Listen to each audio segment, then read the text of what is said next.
부커 워싱턴이라는 사람이 있었습니다. 이 부커 워싱턴은 흑인입니다. 미국에서 흑인이 예전에는 노예처럼 살았죠. 물론 지금도 미국이라는 사회는 흑인 문제가 해결되지 않아서 사회 폭동도 있고 어려움이 있는 것을 종종 뉴스를 통해서 볼 수 있습니다. 이 부커 워싱턴이 태어났을 때는 거의 흑인들은 다 노예로 살고 있을 때였습니다. 그리고 이 흑인들에게는 교육 기회가 별로 많지 않았습니다. 그렇지만 이 워싱턴은 공부를 하고 싶었습니다. 그래서 이 부커 워싱턴은 어떻게 하든지 공부를 좀 더 하고 싶었는데 마땅하게 흑인들을 위한 공부 기관이 없어서 공부하기 어려웠습니다. 그때 이 부커한테 소식이 들렸는데 자기가 살고 있는 동네에서 약 1000km나 떨어져 있는 작은 도시에 흑인들을 위한 교육기관이 생겼다는 소식을 듣게 되었습니다. 1000km라고 하면 우리나라 리수로 하면 한 2500리 정도 되는 그런 먼 거리죠. 그 먼 거리에 있는 학교를 가기 위해서 다른 방법이 없었습니다. 타고 갈 수 있는 도구도 없었고, 그래서 이 부커 워싱턴이 걸어가기로 했습니다. 몇 날 며칠을 걸어서 그 학교를 찾아가게 됩니다. 그가 학교에 도착했을 때는 이미 공부하겠다는 학생들이 채워져 가지고 그가 공부할 수 있는 TO가 없었습니다. 그래서 학교 측에다가 자기가 어떻게 왔는지 어떻게 했는지를 설명을 했더니 지금은 공부할 수 없고 네가 원한다면 학교에서 청소를 하거나 식당에서 학생들이 먹고 난 다음에 설거지를 하는 일을 하겠다면 그 일자리는 주겠다고 이렇게 대답을 했어요. 그래서 이 부커는 그거라도 하자 하는 생각을 가지고 열심히 학교 청소도 하고 그 다음에 식당에서 설거지를 도왔습니다. 아주 성실하게 그리고 열심히 했습니다. 학교 관계자가 이 부커의 행동을 가만히 보다가 너무 사람이 됨됨이가 괜찮아서 학교 측에서 다시 상의를 하게 되었고, 그리고 결국 그에게는 공부할 기회를 얻게 되었습니다. 이 부커 워싱턴은 정말로 열심히 노력을 했습니다. 수많은 어려움이 있었고 힘든 일이 있었지만 노력하고 또 인내하며 노력했습니다.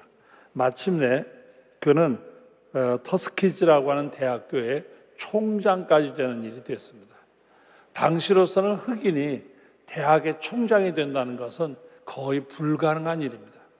그렇지만 포기하지 아니하고 인내하는 이 부커에게는 이런 큰 영광이 돌아오게 되었습니다. 이와 마찬가지로 기도 생활에서도 참 인내가 필요합니다. 기도 생활만큼 인내가 필요한 것도 없다라고 말할 수 있습니다. 느헤미야 1장 6절에 보면 거기 이런 말씀이 나옵니다. 이제 종이 주의 종들인 이스라엘 자손을 위하여 주야로 기도하오며, 여기 보면 주야로 기도하오며라는 말씀이 나옵니다. 이 주야로 기도한다는 말씀은 크게 두 가지 의미가 있는데, 첫째는 쉬지 않고 기도한다는 의미죠. 쉬지 않고, 주야, 밤낮 가리지 않고 주야로 기도한다. 그 다음에 두 번째로는 계속해서 규칙적으로 간구한다. 어떤 기도 제목을 정해놓고 늘 정확한 시간대에 그 기도의 제목을 놓고 계속해서 기도한다. 그런 의미가 그 속에 포함되어 있습니다. 주야로 기도한다는 말은 많이 기도한다는 뜻도 있지만 정해진 제목을 놓고 정해진 시간에 꾸준히 기도한다는 의미가 있습니다. 기도를 지속적으로 하는 것은 생각처럼 그렇게 쉽지는 않습니다. 때로는 이 기도 시간을 잊어버리기도 하고 기도 제목을 잊어버리기도 합니다. 그렇지만은 정말 응답을 받고 하나님과의 교제가 이루어지기를 원하는 사람이라면 이 기도를 꼭 지속해야 됩니다. 지난주에 제가 말씀을 드리면서 우리가 기도를 정해놓고 하자. 그래서 12시든지 아니면 그 시간이 정 어려운 분들은 오후 6시든지 시간을 정해놓고 기도합시다. 이렇게 제가 정했는데 여러분 가운데 몇 명이나 여기 참석하고 있는지 모르겠습니다만 혹시 아직도 참여하지 않는다면 잊지 마시고 이제부터라도 꼭 12시든지 12시가 정 어려우면 6시든지 정해놓은 시간에 우리 장석교회 모든 성도들이 있는 장소에서 함께 예배드린다, 기도한다고 하면 분명히 하나님께서 합심하여 드리는 기도에 역사하실 줄 믿습니다. 아까 광고 시간에도 잠깐 말씀드렸지만 3가지 기도 제목이 있습니다. 첫째는 속히 코로나를 제거해서 예배가 정상화되게 주시옵소서 하는 기도 제목. 둘째는 5대 담임 목사님 기도하면서 이 귀한 목사님을 모시기를 원합니다 하는 것. 그 다음에 3번째는 우리의 생활이 정상적으로 일상생활이 돌아가게 해달라는 3가지 기도 제목이에요. 저희가 교회에서 5대 담임 목사님을 모시기를 원하고 기도해서 기도 카드를 넣으라고 그랬는데, 물론 코로나 때문에 교회에 오지 못하기 때문에라는 이유도 있겠지만은 지난 주간에 저 기도 카드를 한번 전부 조사해 보게 했어요. 근데 너무 카드가 작게 들어와 있는 거예요. 이래 가지고서는 안 돼. 교회라는 건 기도 공동체라고도 말할 수 있어요. 여러분 열심히 기도해야 돼요. 더 열심히 기도해야 돼요. 그래야 정말 우리가 모시기를 원하는 은혜의 목사님을 모실 수도 있어요. 그렇기 때문에 이 기도하는 일은 절대로 소홀히 하면 안 됩니다. 주야로 기도한다는 말씀대로 꾸준히 기도해야 돼요. 오늘 말씀에 보면 항상 기도하고 낙심하지 말아야 될 것에 대해서 예수님께서 말씀하셨다, 이렇게 기록되어 있어요. 여기 보면 낙심하지 말아야 될 것에 대해서 주님께서 말씀하신다는 것은 뭐냐면, 기도하다가 낙심하는 사람들이 많다는 뜻이에요. 기도하다가 낙심하는 거예요. 쉽게 포기하거나 쉽게 좌절하는 거예요. 기도하면서 낙심하지 말아야 될 것에 대해서 오늘 말씀을 주신 것이 바로 오늘 귀한 말씀이라고 볼 수가 있습니다. 사람들이 기도하다 낙심하는 이유를 크게 2가지로 생각할 수 있습니다. 첫째는 기도의 응답이 늦어졌다는 이유예요. 기도를 이만큼 했으면 이제는 응답하실 때가 됐는데 왜 응답하지 않으실까? 분명히 응답을 주실 만한데 왜 하나님은 내 기도에 응답하시지 않는가? 내가 얼마나 많이 기도했는데, 자기가 기도했는데 하나님의 응답이 늦어진다는 이유 때문에 낙심하거나 포기하는 경우가 있습니다.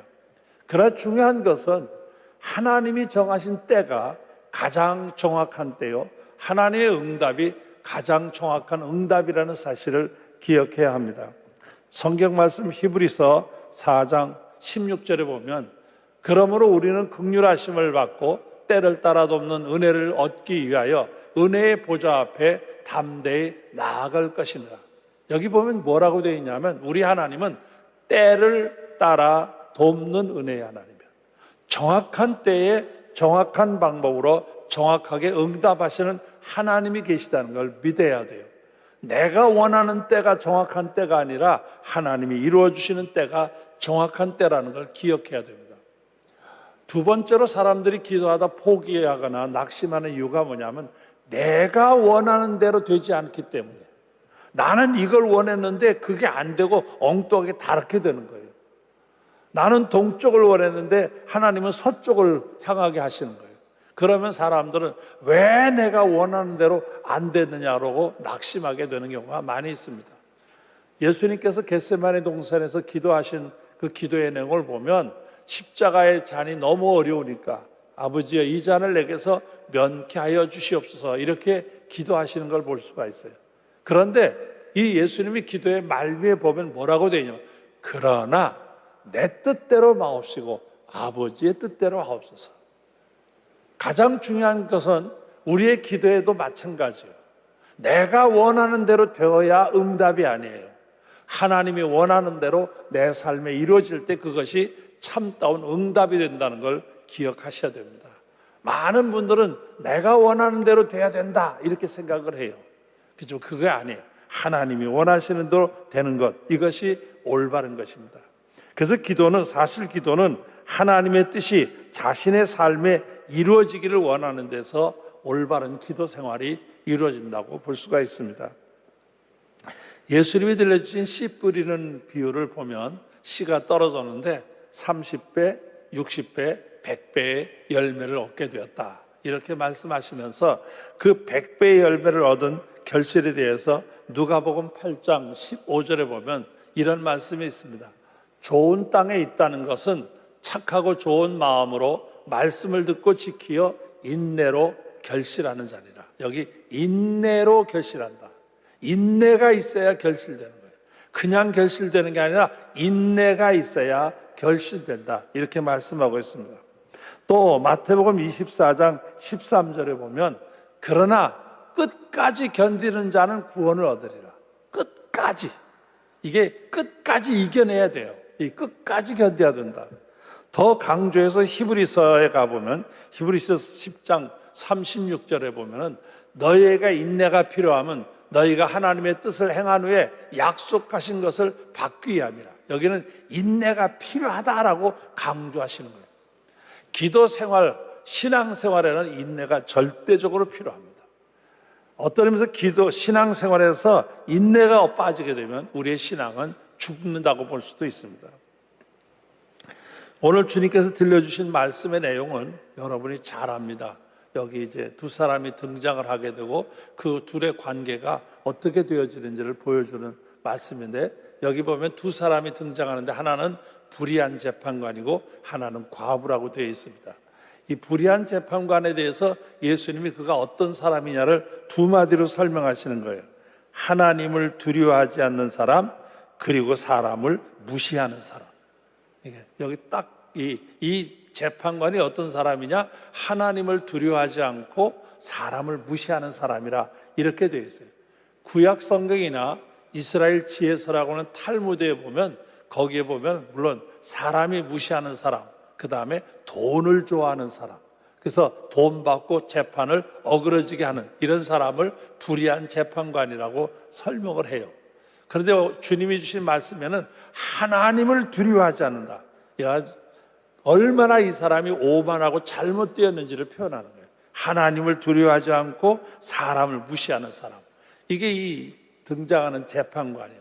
이런 고약한 재판관. 여기 비해서 두 번째 등장하는 사람은 과부입니다. 물론 과부라는 것은 남편이 없는 여자를 과부라고 말하죠.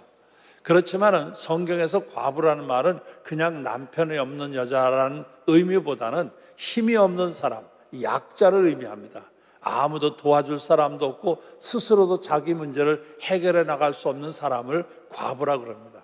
그래서 성경에는 약자를 표현할 때마다 고아와 과부 이 표현을 써요. 그래서 고아와 과부라는 표현이 들어가면 약한 사람, 정말 자기 스스로 아무것도 할 수 없는 사람, 누군가 도와주지 않고는 어떤 것도 해결할 수 없는 사람이라 이렇게 표현하고 있습니다. 그래서 그런 사람들을 과부 이렇게 표현하는데, 따지고 보면 우리가 믿음 안에서 우리 자신을 보면 우리도 마찬가지라는 생각을 가지게 돼요. 우리도 과부처럼 약자일 수밖에 없어요. 지금 우리 상황을 보세요. 보이지도 않는 이 코로나 때문에 얼마나 우리가 약해집니까? 정말 쩔쩔매잖아요. 해답을 찾지 못해요.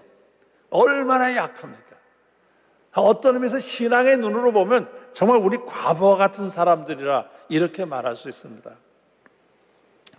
미국의 대통령이던 레이건이라는 대통령이 있었습니다. 이 레이건의 대통령 부인 되는 낸시 여사가 악성 종양으로 유방 절제 수술을 한 적이 있었어요. 그때 이 유방 절제 수술을 하고 있을 때 이 레이건은 미국의 대통령이 자기가 아무것도 아니라는 걸 느끼게 되는 거예요. 세계 최고의 권력을 가지고 있는 자기인데 아무것도 자기가 할 수 없는 거예요. 자기처럼 무능하고 자기처럼 나약하다고 하는 생각을 할 수가 없었다고 고백을 해요. 그의 글에 보면 이런 말씀이 있어요. 미국 대통령이라는 권력에도 불구하고 나는 정말 무기력하기 짝이 없었다. 정말 나는 겸손할 수밖에 없었다. 내가 할 수 있는 일이라고는 기도뿐이었다. 그리고 나는 몇 주 동안 정말 아내를 위해 간절히 기도했다. 그렇게 고백을 해요. 세계 최고의 자리에 최고의 권력을 쥐고 있는 사람이에요. 아무것도 할 수 없다고 하는 사실이에요. 인간은 깨닫고 보면 너나 할 것 없이 우리는 약자요. 아무것도 할 수 없어요. 정말 무능하기 짝이 없는 거예요. 참 지금처럼 우리 인간이 뭐 얼마나 무능하고 보잘것없냐 하는 것을 깨닫게 되는 거예요. 오늘 말씀의 내용을 쭉 내려가다 보면 과부가 자기가 어떤 원한이 있었어요. 그래서 그 원한을 갚아달라고 이 재판관을 찾아가서 조르게 되는 것을 볼 수가 있습니다. 오늘 말씀 3절, 본문 말씀 3절과 4절에 보면 거기 이런 말씀이 나옵니다. 이거 3절, 4절 한번 같이 읽어볼까요? 자막에도 나오니까. 시작. 그 도시에 한 과부가 있어 자주 그에게 가서 내 원수에 대한 나의 원한을 풀어주소서 하되 그가 얼마 동안 듣지 아니하다가 후에 속으로 생각하되 내가 하나님을 두려워하지 않고 사람을 무시하나 이 과부가 나를 번거롭게 하니 내가 그 원한을 들어주리라. 그렇지 않으면 늘 와서 나를 괴롭게 하리라 하였느니라. 여기 보면 이 과부가 계속 찾아다니는 거예요. 들어주지 않아도 또 찾아가고 또 찾아가는 거예요. 정말 여인의 끈기는 대단한 끈기라고 볼 수가 있습니다. 얼마나 무시당했겠어요. 하나님도 두려워하지 않는 사람, 사람을 무시하는 이 권력을 질 재판관이 과부가 오면 이건 뭐 정말 거지처럼 취급했을 거예요. 귀찮아했고 때로는 안 만나주려고도 했을 거예요. 그런데도 계속 찾아가는 것을 볼 수가 있어요. 성령의 능력 안에 있는 교회라고 하는 책을 쓴 위르겐 몰트맨이라는 희망의 신학자가 있습니다. 그의 글을 읽다 보니까 그 기도에 대해서 이런 표현이 있어요. 기도란 무엇보다 기다림이다. 그것은 계시록의 주여 어서 오시옵소서가 날마다 우리 자신 속에서 생기게 하는 것이다. 인류를 위해 오소서, 나 자신을 위하여 오소서. 이렇게 썼어요. 기도가 뭐냐? 기도란 무엇보다도 기다리는 것이라고 해요. 기다리는 거. 정말로 계속 기다려야 돼요. 하나님이 응답하실 때까지 포기하지 않고 기다리는 게 중요해요. 오늘 본문 말씀에 나오는 이 불의한 재판을 보면은 아마 보통이 아니었을 거예요. 제가 보면 여기 하나님도 두려워하지 않고 사람을 무시하는 사람이라는 표현을 봐서 이 사람이 그 과부 우습게 여겼죠. 전혀 거들떠보지 않았어요. 대답하려고 하지도 않아요. 들어주려고 하질 않아요. 가만히 보아하니 뭐 들어줘봤자 그 사람에게 생길 게 있을 것 같지도 않아요. 그 주변에 무슨 높은 사람이 있어가지고 그 사람을 잘해줬더니 자기가 출세할 거다 기대할 수도 없어요. 그러니까 들어주지를 않아요. 계속 거절하고 외면하는 거예요. 그런데 오늘 말씀해 보면 어떻게 되어 있어요? 결국은 그 불의한 재판관이 이 여자의 과부의 말을 듣게 되는 걸 볼 수가 있어요. 과부가 뭐 특별해서? 아니죠. 또 과부가 무슨 돈을 갖다 줘서? 그것도 아니에요. 과부 주변에 뭐 권력 있는 사람이 많아서? 그것도 물론 아니에요. 어떻게 했느냐? 계속 쫓아다니니까 귀찮아서라도 들어줄 거죠. 포기하지 아니하고 인내하고 매달리는 이 여인에게 결국 불의한 재판관이 들어줄 수밖에 없었다는 표현이에요. 예수님이 이 불의한 재판관과 이 과부의 비유를 말씀하시면서 뭐라고 말씀하세요? 하물며 하늘에 계신 너희 아버지께서 가만히 계시겠느냐 그 말. 하물며 로마서 8장 32절에 보면 거기 이런 말씀이 나옵니다. 자기 아들을 아끼지 아니하시고 우리 모든 사람을 위하여 내주시니가 어찌 그 아들과 함께 모든 것을 우리에게 주시지 아니하겠느냐. 아들까지 내놓으신 하나님, 아들까지 내놓으셨는데 하물며 뭘 아끼시겠느냐 그 말이에요. 아들까지 내놓으신 하나님이니까 구하는 자에게 주시겠다는 약속입니다. 성경 예레미야 29장 12절에 가면 너희는 내게 부르짖으며 와서 기도하면 내가 너희들의 기도를 들을 것이요 라고 말씀하셨고, 오늘 본문 말씀 7절 8절에도 가보면 뭐라고 되어 있냐면 하물며 하나님께서 그 밤낮 부르짖는 택하신 자들의 원한을 풀어주지 아니하시겠느냐, 그들에게 오래 참으시겠느냐. 내가 너에게 이르노니 속히 그 원한을 풀어주시리라. 아멘. 여러분, 하물며 구하는 자의 기도를 하나님이 외면하시겠느냐 그 말이에요. 구하는 자에게 응답하시는 하나님이 계시다는 걸 믿으시기 바랍니다. 분명 우리가 구할 때 코로나도 이겨낼 것이고, 우리가 구할 때 우리의 삶이 바르게 될 것이고, 우리가 구할 때 하나님은 우리의 간구를 기억하시고 역사해 주실 줄 믿습니다. 결코 포기해서는 안 돼요. 기도는 인내가 필요합니다. 더 엎드려 기도해야 됩니다. 여러분 12시 아니면 6시에 꼭 위하여 기도합시다. 제가 장속교회에 오기 전에 영등포에 있는 영훈교회라는 교회에서 한 10여 년 동안 섬긴 적이 있습니다.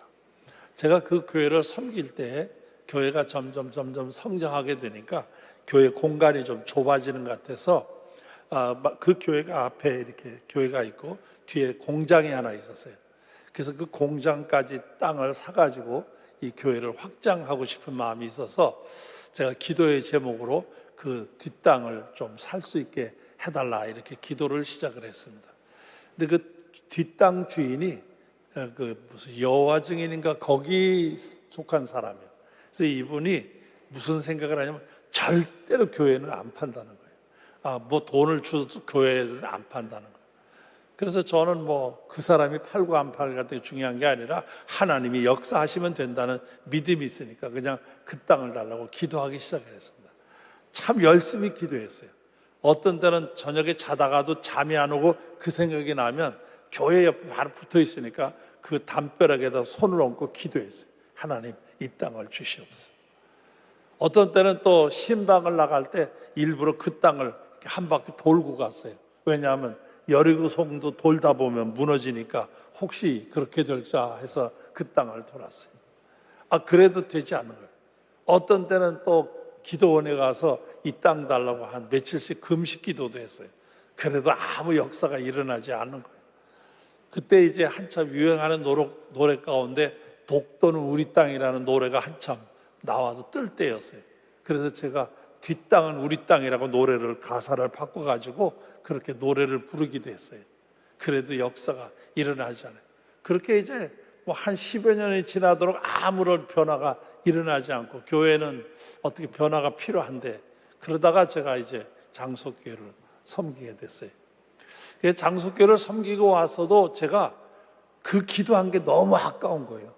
10년 동안을 내가 기도했는데 비록 제가 그 교회를 섬기지 않고 떠나긴 했지만 그래도 그 교회는 그 땅이 필요하다는 생각이 들어서 제가 기도할 때마다 그 땅을 위해서 기도한 거예요. 하나님, 그 교회는 그 땅이 꼭 필요합니다. 그 땅을 주셔야 합니다. 그 땅을 좀 주시옵소서. 제가 이렇게 간절하게 기도했어요. 제가 그 교회를 떠나 한 2년쯤 지난 어느 날 전화가 왔어요. 받아보니까 그 교회 장로님이에요. 그래서 아유, 장로님 웬일이세요? 그랬더니 목사님, 드디어 목사님 기도가 응답이 됐습니다. 그래서 왜냐 했더니 드디어 그 땅을 우리 교회가 사게 됐습니다. 계약을 했습니다. 이러고 전화를 하셨더라고요. 여러분, 기간은 길었지만은 하나님은 역사하시는 거예요. 우리의 기도를 들으시는 하나님이 계시다는 걸 믿으시기 바랍니다. 기도 생활에서 인내는 무엇과도 바꿀 수 없는 덕목이라고 볼 수가 있어요. 우리 신앙생활에 인내가 필요한 거예요. 꾸준하게 포기하지 않고 인내하는 사람만이 더 큰 은혜의 세계를 누릴 수가 있습니다. 힘듭니다. 지금 견디기 힘듭니다. 우리 상황을 보면 정말 이거 어떻게 해결해 나갈지 답답하기 그지없습니다. 앞이 잘 보이지 않는 것 같아요. 그러나 포기하지 맙시다. 우리가 기도하는 하나님은 들으십니다. 왜? 하나님이 먼저 약속하셨습니다. 구하라 주실 것이요, 찾으라 찾아낼 것이요, 두드리라 열릴 것이라. 주님께서 우리에게 약속하셨습니다. 그렇기 때문에 포기하지 않고 기도할 때 놀라운 은혜를, 놀라운 응답을, 놀라운 복을 우리가 받아 누릴 수가 있습니다. 말씀을 들으시는 사랑하는 성도 여러분, 우리 하나님은 살아계신 하나님입니다. 오래전에 살았던 하나님을 추억하는 종교가 아니라 지금도 살아서 우리 가운데 역사하시는 하나님을 믿는 것이 우리 신앙입니다. 엎드려 기도합시다. 더 기도합시다. 더 잊지 말고 기도합시다. 그래서 이 과부가 불의한 재판관에게도 졸라 이겨내는데 하물며 하나님께서 구하는 자에게 주시지 않겠느냐 말씀하셨습니다. 여러분, 더 기도하고 더 기도해서 하나님의 응답을 받아 누리고 함께 기뻐할 수 있는 우리 모두가 되시기를 주님의 이름으로 축원합니다. 축원합니다.